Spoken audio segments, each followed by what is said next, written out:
there's a whole lot of things that climate change campaigners are doing right. They see it as the biggest threat. They're open about it. They're very open and clear about the fact that this is a huge issue. They're out there doing it. And let's face it, there's not many people who are. So I never want to say that climate change campaigners are in any way not good enough. Because, you know, the answer for everything, should we do this, should we do that, should we do that, is almost always yes. It's like, yes, all the above, everything, total transformation. Whatever people are doing is obviously, you know, almost always going to be the right thing to do. They're getting out and doing it. There are ways, though, that climate change activists and campaigners could be more effective, which is a slightly different way of looking at it. One of the ways is by removing this environment thing, by stop talking about environment, green, eco, by really trying to build bridges with new constituencies and audiences. I think this is a crucial thing.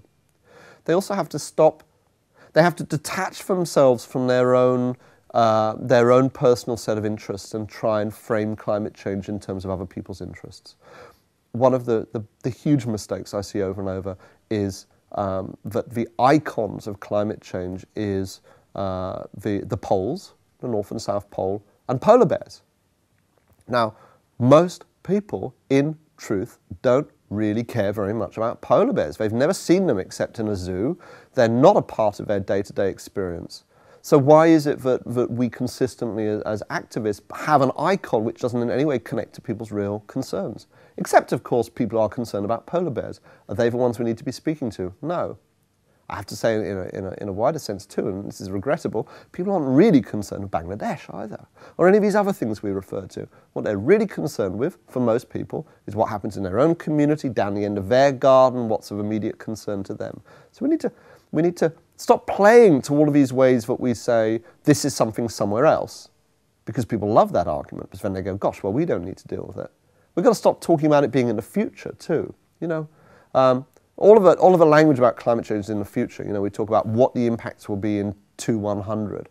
Well, we're all going to be dead by 2100. So, you know, a lot of people, however much they might like to think they're concerned about the future, are in truth not actually that concerned about it.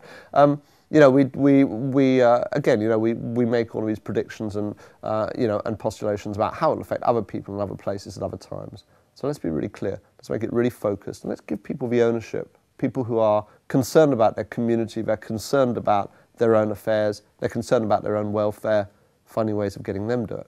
Now, finally, I'd say what climate campaigners and activists need to do is actually, in order to get other people to take ownership, they're going to have to let go of it a bit. That means that, say, in my own work, a lot of what I do is not actually going and talking about climate change, it's training up other people to talk about it. The way to get a dialogue happening inside the labour movement about climate change is not for me to go and to talk to them about it. It's actually to help and support the people who are already inside the movement who want to talk about it. And I think that's the key role for activists now, is actually tooling up and encouraging and supporting and empowering people to work in their own communities and their own networks. And recognising when we let go of things, we might let go a little bit of our control of the message. There may very well be things, but some of the things that those people say that are not entirely what we think or believe. That's part of letting go of it.